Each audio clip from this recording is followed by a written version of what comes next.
Hi everyone, welcome again to our online learning platform. तो जैसे कि लास्ट क्लास के अंदर हमने सिंपल इंटरेस्ट का टॉपिक स्टार्ट करा था, आज हम उसको आगे ही कंटिन्यू करेंगे।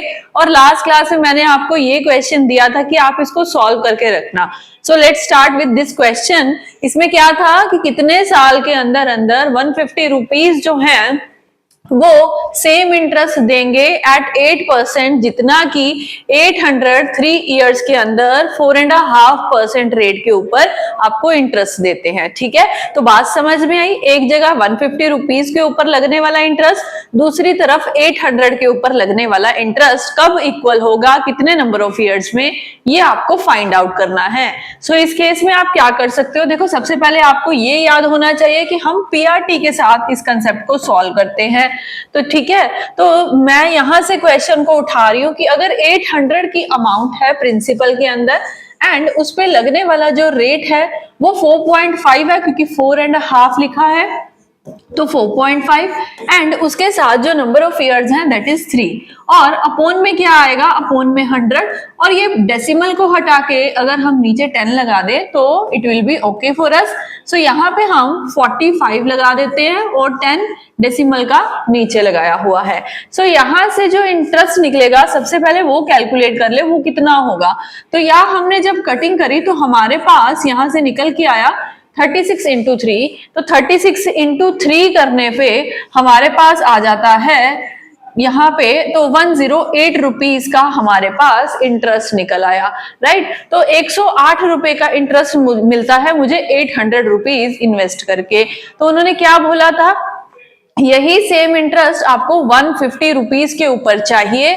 तो हम उसको कैलकुलेट करें तो हमें इंटरेस्ट पता है 108 एंड प्रिंसिपल है 150 एंड जो टाइम पीरियड है वो हमें कैलकुलेट करना है। रेट ऑफ इंटरेस्ट उन्होंने हमें बता दिया है 8% है। तो यानी कि अब इस केस में आपको इसको सॉल्व करना है। तो कैसे करेंगे हम, तो देखो इन दोनों की हमने कटिंग कर दी। अब हमारे पास 8 और 108 है, तो क्या 8 के टेबल पे 108 कटता है, नहीं कटता, तो आप 4 से भी ट्राई कर सकते हो। तो 4 to the 8 एंड यहाँ पे अगर देखें तो 4 to the 8 हमारा हो गया, पीछे 4 7 the 28, तो यहाँ से हमें 27 मिल गया।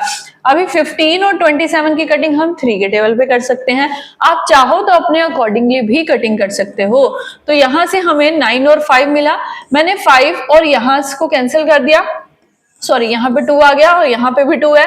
सो हमारे पास नंबर ऑफ इयर्स रह गए हैं जो कि हैं only and only 9, that is option number C.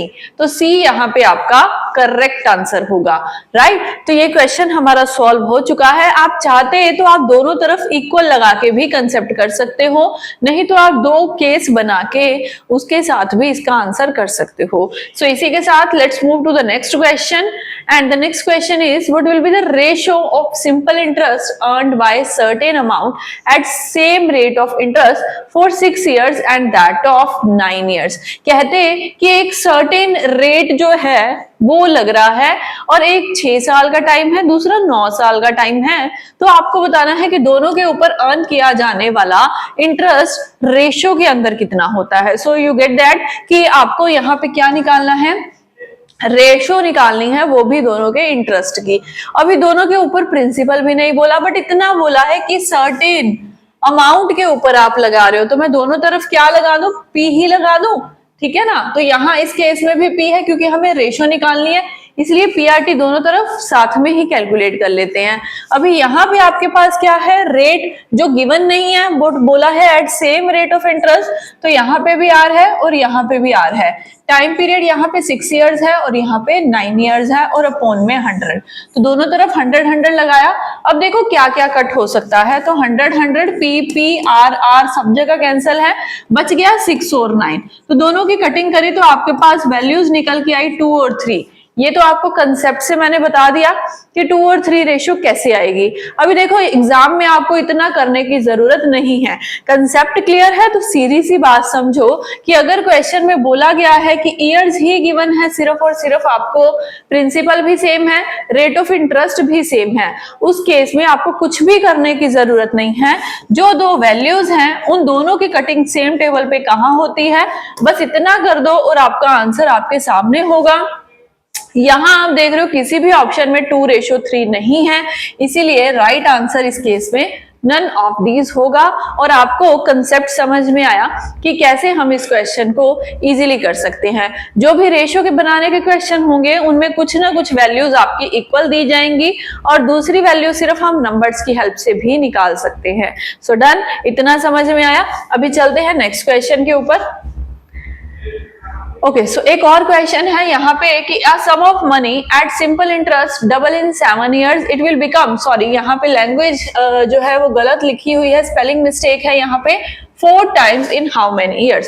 तो अभी हम एक अलग टाइप करने जा रहे हैं जिसके अंदर अगर आपको ये कैलकुलेट करनी हो कि अगर एक अमाउंट जो भी आपने प्रिंसिपल इन्वेस्ट करा वो सम इयर्स में डबल हो जाता है तो वही 4 टाइम कितने टाइम के अंदर 4 टाइम बनेगा, ये हमें कैलकुलेट करना है। और यहाँ पे आप देख सकते हो कि रेट ऑफ इंटरेस्ट कहीं भी मेंशन नहीं है। सो अगर इस टाइप का क्वेश्चन है आप उसको कैसे बना सकते हो? So let's practice with this. Suppose आपने 1 रुपी इन्वेस्ट करा, 1 रुपये इन्वेस्ट करा तो उन्होंने बोला वो डबल हो गया, यानी अगर मैंने 1 रुपया लगाया वो मुझे 2 रुपए बन के रिटर्न में मिल रहा है, यानी मेरी अमाउंट 2 रुपए बन रही है। इतनी बात समझ में आई। अभी आप ये सोचो कि 1 से 2 कैसे बन सकता है, क्योंकि उसके ऊपर 1 रुपी सिंपल इंटरेस्ट लगा होगा, है ना। बात समझ में आई। तो 1 रुपी सिंपल इंटरेस्ट कितने सालों में ये चीज हुई है? ये हुई है with in 7 years. Got it. तो ये हमें पता चल गया कि 1 से 2 बनने में 7 साल का टाइम पीरियड जाता है। अभी नेक्स्ट टाइम क्या होगा, आपको क्या करना है, आपको 4 टाइम बनाना है। तो अगर आप अगले साल फिर से इन्वेस्ट करो तो 2 रुपया जो होगा वो 3 रुपए बनेगा बिकॉज ऑफ सिंपल इंटरेस्ट, क्योंकि सिंपल इंटरेस्ट में रेट ऑफ इंटरेस्ट यानी कि इंटरेस्ट की वैल्यू होती है हर साल सेम, है ना। तो 2 से 3 कितने में बनेगा? सो नेक्स्ट 7 ईयर्स में बनेगा। ये भी पॉइंट क्लियर है। अभी फिर से ये स्टेप करेंगे और कब तक ऐसा करेंगे? जब तक आपको वो क्वेश्चन वाली वैल्यू ना मिल जाए। अब मैंने 3 रुपए लगाया, वो मुझे 4 रुपए में बदल गया, कितने साल में? नेक्स्ट 7 ईयर्स के अंदर। अभी यहां से मुझे क्या पता चला, 1 रुपया लगाया हुआ 4 रुपए कितने टाइम में बन रहा है? So total number of years को हम ऐड कर देंगे, हमारे पास हमारा राइट आंसर मिल जाएगा, दैट इज 21 ईयर्स। तो अभी इस क्वेश्चन को आप ऐसे करोगे बिल्कुल इजी वे में। तो जब टाइम पीरियड निकालना है तो 1 रुपया लेट करके आप काम कर सकते हो, बड़ी इजीली आपका क्वेश्चन बन जाएगा। सो समझ में आया ये। अभी let's move to another question and this is कि अगर एक सम ऑफ मनी जो होता है वो डबल हो जाता है 6 साल के अंदर तो कितना टाइम बनेगा? वो 8 साल के अंदर। ये क्वेश्चन कुछ अप्रोक्सीमेट में आपको वैल्यू देगा और यहाँ पे क्वेश्चन पूछने का जो पैटर्न है वो थोड़ा घुमा दिया है उन्होंने। कैसे घुमाया है? देखो, उन्होंने बोला कि 1 रुपया लगा रहे हो, वो डबल हो रहा है, यानी कि 1 रुपया इंटरेस्ट बन रहा है और ये कितने टाइम पीरियड में हो रहा है? 6 साल में हो रहा है। अभी आपको ये पता करना है कि 8 साल में कितना होगा। तो अगर 2 रुपए लगाओगे वो 3 रुपए नेक्स्ट 6 ईयर्स में बनेगा, यानी कि टोटल मिला के आपके पास 12 साल आ जाएंगे। बट उन्होंने तो ये पूछा ही नहीं है। उन्होंने पूछा 8 साल में कितनी अमाउंट देगी। 6 साल में तो आपको पता चल रहा है कि डबल हो रहा है। अब कितने नंबर ऑफ ईयर्स आपके पास रह चुके हैं? सो हम यहां से समझेंगे कि नंबर ऑफ ईयर्स हमारे पास यहाँ पे 2 और रह गए। Just a second. तो 2 और ईयर्स रह गए और उसके अंदर हमें कैलकुलेट करना है। थोड़ा सा ट्रिकी पॉइंट है। कैसे? अब देखो, 1 रुपए से 2 रुपए बनते हैं 6 साल के अंदर। अगर मैं इसको डिवाइड कर दूं तो 1 रुपए से आपको 2-2 साल का गैप लेके चलना होगा और ऐसा हम कितनी बारी करेंगे? 3 बारी। 2-2 साल क्यों? क्योंकि हमें आगे 2 साल का काम सॉल्व करना है। तो ये 2-2 साल अगर मैंने करे तो मुझे क्या करना होगा? इस 1 रुपए को 3 पार्ट्स में डिवाइड करना होगा और वो 3 पार्ट्स क्या होंगे?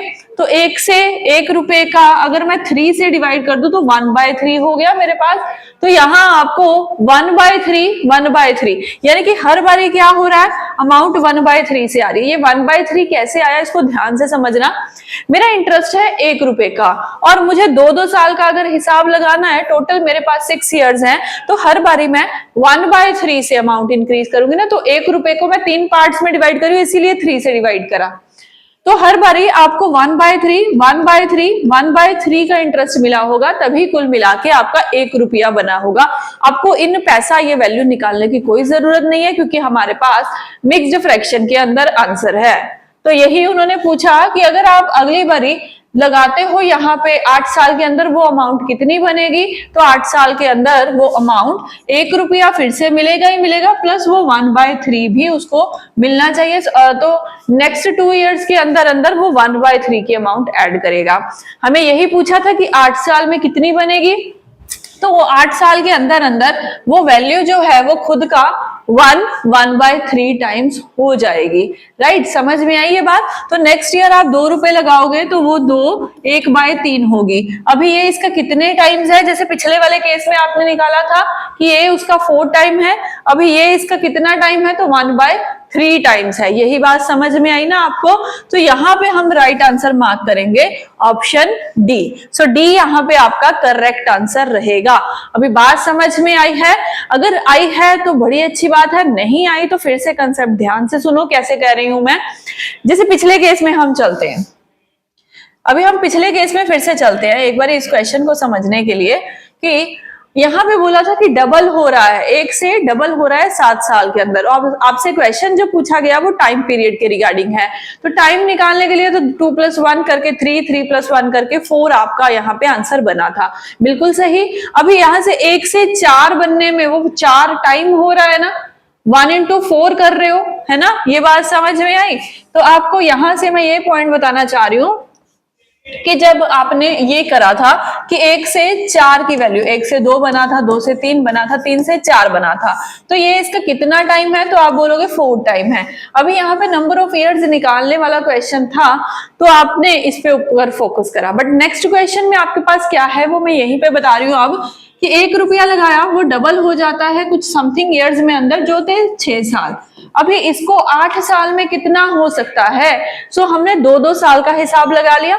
तो 2 साल के अंदर, क्योंकि नेक्स्ट 2 इयर्स के अंदर आपको सिर्फ ये पता करना है कि इसका ये कितना टाइम होगा, तो आपने ये चेक करा कि हर 2 साल के अंदर ये 1/3 से इंक्रीज होता है।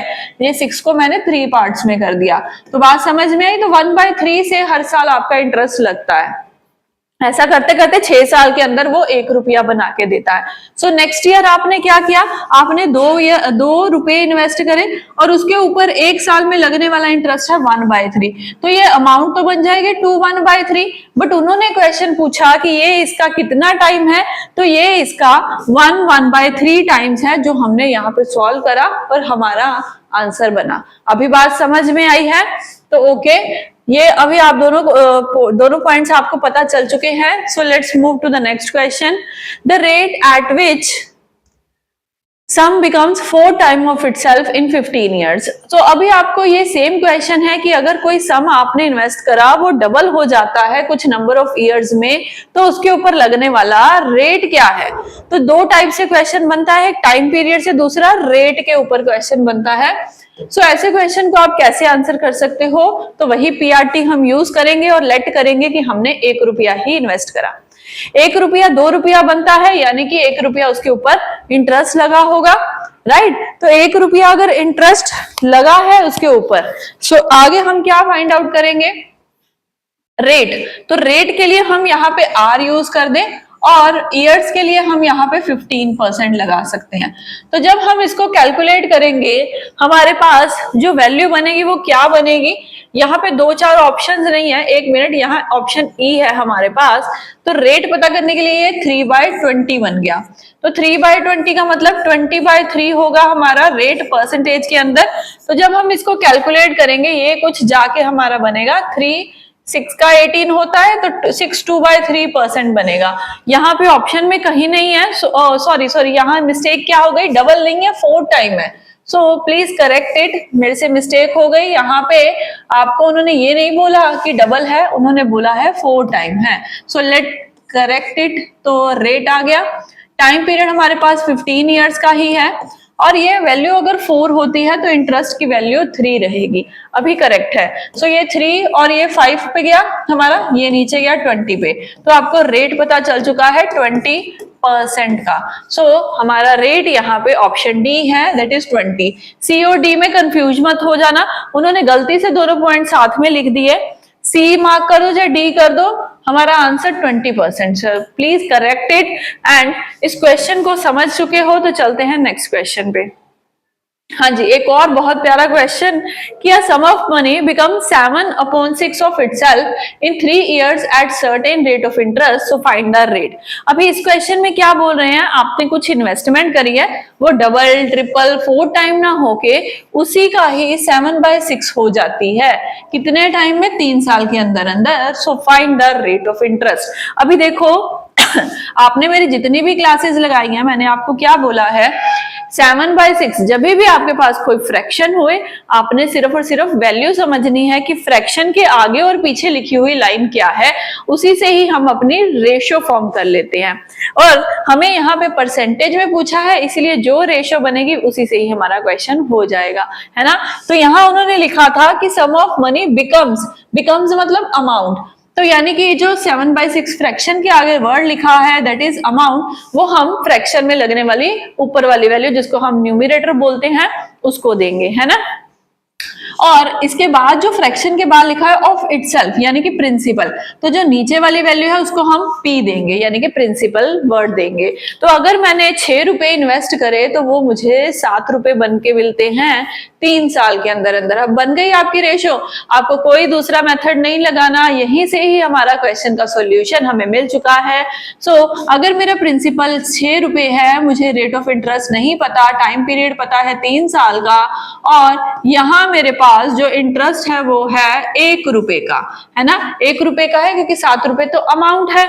जब हम इसको कैलकुलेट करेंगे तो हम क्या क्या कैंसिल कर सकते हैं, यहाँ तो कुछ भी नहीं होता दिख रहा है, यहाँ से हम मैक्सिमम से मैक्सिमम 2 के टेबल पे कटिंग करके ये निकाल सकते हैं। अभी हमारे पास है 50 डिवाइड बाय 9 जो हमें हमारा रेट कैलकुलेट करके देगी। तो जब हम इसको डिवाइड कर देंगे तो ये हमारे पास बन जाएगा 5/9%। और कौन सी ऐसी ऑप्शन है जहां आपको ये देखने को मिलता है, ऑप्शन नंबर ए हमारा करेक्ट आंसर है। अभी आपने फ्रैक्शन वैल्यू के अकॉर्डिंग भी अपना एसआई का क्वेश्चन करना सीख लिया। अभी let's move to another question. Okay, ये क्वेश्चन क्या है, Sujata invested 7500 at simple interest at 11%. She further invested some amount at SI at 15%. Total interest earned at the end of the year become 12% per annum. So find the amount invested at 15% per annum. बहुत ही अच्छा question, एक moderate level का question आपके exams के लिए। इसमें क्या बोला गया है कि सुजाता नाम की लड़की ने टोटल 7500 जो है वो इन्वेस्ट करे 11% पर एनम पे, फिर उसके बाद उसने एक और अमाउंट इन्वेस्ट करी है जिसके बारे में हमें मेंशन नहीं करा गया, बट वो 15%, यानी कि 2 इन्वेस्टमेंट हो चुकी है, एक 11% पे और एक 15% पे। उसके बाद बोलते हैं जो उसको टोटल इंटरेस्ट मिला ना, इन दोनों अमाउंट का जो बन के 12% पर एनम के हिसाब से मिला, तो हमें ये बता दो कि 15% वाले पे कितनी इन्वेस्टमेंट करी गई है। ऐसे क्वेश्चन को आप कैसे कर सकते हो, तो देखो जब भी आपके पास 2 अलग अलग रेशियोज आ जाए या 2 अलग अलग वैल्यूज आ जाए और उन दोनों को मिला के आपके पास एक टुगेदर वाली अमाउंट आ जाए जिसको हम ओवरऑल बोलते हैं, वो आ जाए तो आप एलिगेशन की तरफ जाओगे। ये मैंने अपनी पिछली क्लासेस में भी आपको बताया है, सेम कंसेप्ट वही बन रहा है। तो हमें कोई XYZ में नहीं उलझना, हमें बाय ऑप्शन नहीं जाना, तो हम इस मेथड को कर सकते हैं। अभी देखो पहली इन्वेस्टमेंट 11% पे है, दूसरी इन्वेस्टमेंट 15% पे है, ऑल ओवर 12% है। तो रेशियो कैलकुलेट करें तो B minus C minus A बनेगी। एलिगेशन क्या बोलता है, B में से C को माइनस करो, C में से A को माइनस करो और एक नई रेशियो बना दो।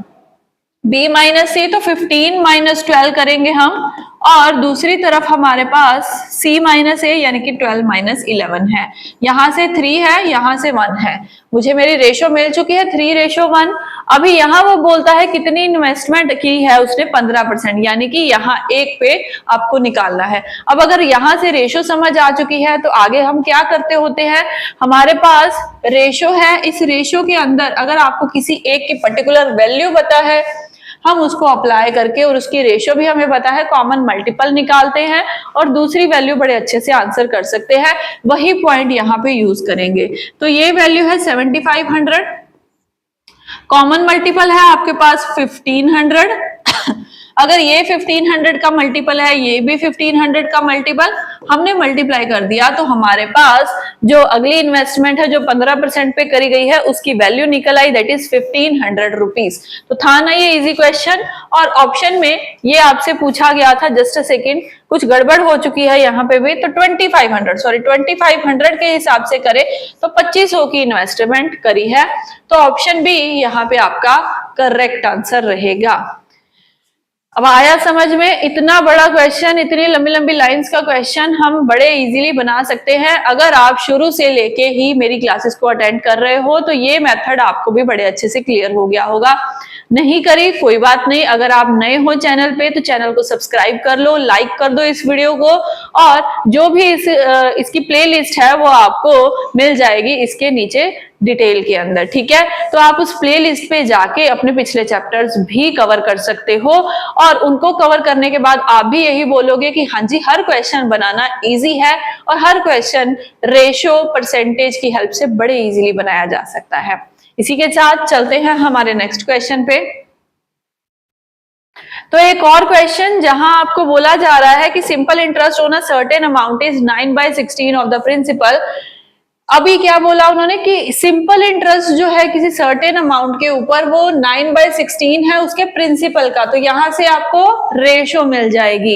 If the number representing the rate of interest in percentage and time in years be equal, then time for which the principal is lent out is. तो क्या बोला है सॉरी, कि जो नंबर है, नंबर कौन कौन से, एक तो रेट ऑफ इंटरेस्ट जो परसेंटेज में शो किया जाता है, एंड जो टाइम पीरियड होता है आपका ईयर्स की फॉर्म में, वो दोनों बराबर हैं। जैसे कि अगर 10% का रेट आता है, 10 साल का ही टाइम पीरियड है। समझ में आई बात? तो आप बता सकते हो कि कितने प्रिंसिपल, कितने टाइम के लिए ये प्रिंसिपल लेंट किया गया, उधार दिया गया। यस, क्यों नहीं बता सकते। कैसे करेंगे इस क्वेश्चन को? सबसे पहले हम उठाएंगे फ्रैक्शन।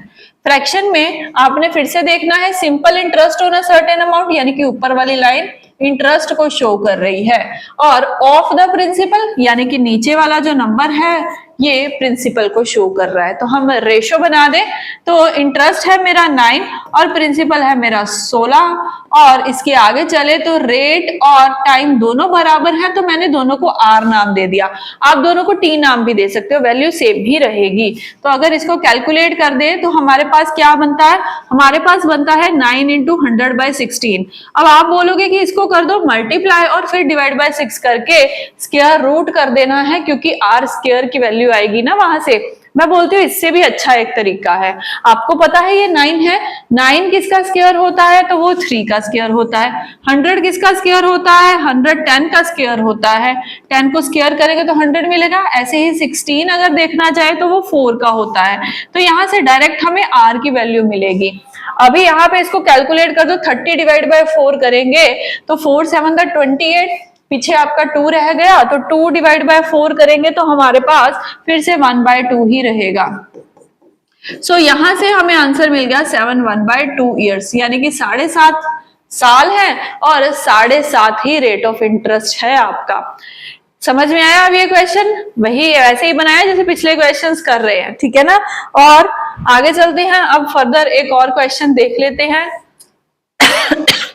हाँ जी, तो नेक्स्ट क्वेश्चन क्या है, difference between the simple interest received from two different sources on rupees 1500 for 3 years is 13.50.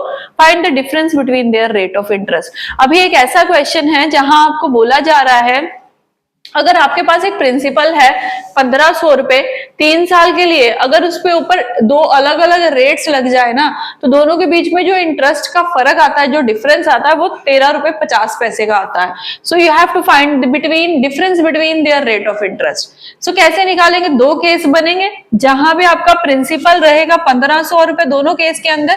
एक बार इसको देखो, दोनों केस के अंदर 3 इयर्स का टाइम पीरियड है, तो दोनों तरफ मैंने लगा दिया, और यहाँ पे जो रेट कह रहे हैं उसको मैंने आर ले लिया, यहाँ पे मैंने आर ले लिया, और अपॉन में तो 100 रहेगा ही रहेगा। अभी कहते हैं दोनों का डिफरेंस यानी कि बीच में माइनस, और ये दोनों इंटरेस्ट बन चुके हैं, तो वो कितना है 13.50। अब इसको ऐसे भी कर सकते हो क्वेश्चन को, नहीं तो मैंने पिछले आपको क्या समझाया था, जो कॉमन है उसको एक ही बार रखो, बार बार मत करो उसको।